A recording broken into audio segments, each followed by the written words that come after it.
Et le mot du jour aujourd'hui? Rupture. Rupture. Alors, Anidie, il est incontestable que vous avez séduit les mélomanes ivoiriens par votre talent. On en parlait sur ce plateau et surtout par votre reggae chaloupé auquel personne, je dis bien personne, ne restait indifférent. Et puis, vous êtes parti. Vous avez expliqué les raisons de votre absence sur le sol ivoirien, ce qui a occasionné, bien évidemment, une rupture entre vos fans et vous. Alors, Anidie, ne pensez-vous pas que cela vous a été préjudiciable, vu la lancée sur laquelle vous étiez et qui lançait entrevoir justement un grand succès dans votre carrière? Forcément, tout ce temps passé là, effectivement, ça crée la rupture dont vous avez parlé. Préjudiciable, oui aussi, parce que le boulot à abattre maintenant pour reconquérir tout ce monde-là, les anciens comme les fans en devenir, le travail sera très grand. Voilà. Est-ce que vous avez pensé à vos fans à un moment donné? Tout le temps. Oui. Et qu'est-ce que vous vous disiez en pensant à eux? J'ai pensé à mes fans parce que je me disais, à l'instant, j'avais dit que j'ai trop cherché à plaire à tout le monde. D'accord. Voilà. Et parfois, je me suis oublié. Voilà.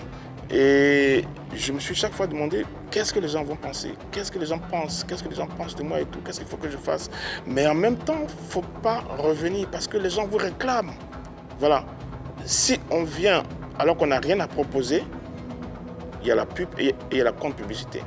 Et moi, quand je ne suis pas prêt, je n'apparais pas. Donc chaque fois que je recevais des questions inbox, la réponse que je faisais, c'est que quand je serai prêt, quand j'aurai quelque chose à proposer et quand j'aurai les moyens de faire la promotion, je reviendrai et j'aurai quelque chose de bien à dire. On sait en tout cas de par nos sources que vous revenez très souvent ici en Côte d'Ivoire. Vous venez pour des raisons familiales, vous en avez évoqué sur ce plateau. Mais votre promotion, parce que ce qu'on sait, c'est qu'après Demi-Frères, vous avez sorti quand même quelques sons, vous avez sorti des singles. Deux singles. D'après ce qu'on lit entre les lignes, d'après ce que je lis entre les lignes, votre promotion ou vos promotions sont reléguées au calendrier grec. Pourquoi? En fait, j'ai été longtemps bloqué dans des contrats. Quand je suis arrivé en France, je devais travailler avec un producteur ivoirien installé là-bas, qui est dans le monde des médias. Et qui est très connu?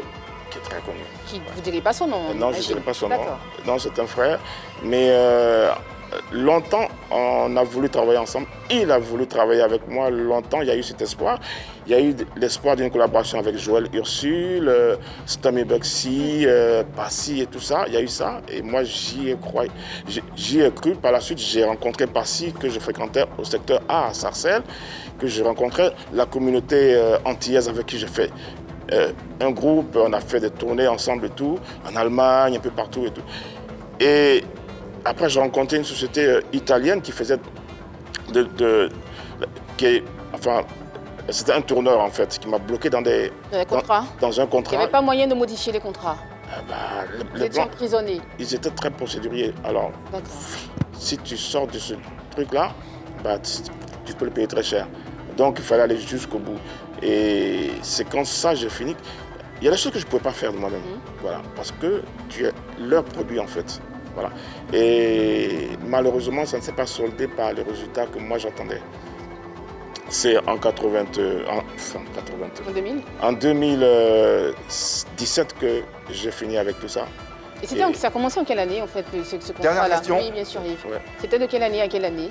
Avec les Italiens, c'était de 2012 à 2017. D'accord. D'ailleurs, il y a un concert que j'ai fait au New Morning, qui est l'une des plus grandes salles de concert à Paris, où il y avait Barthélemy Nabo qui est venu avec toute son équipe. Ils ont filmé et tout, Il y a eu une interview et tout, à l'époque, je pense, qui est passée à la télé et tout.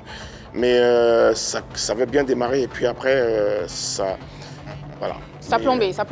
Voilà. Fin donc de la question mondiale, les questions ont été posées, les réponses ont été données, à vous de vous faire vos différents avis.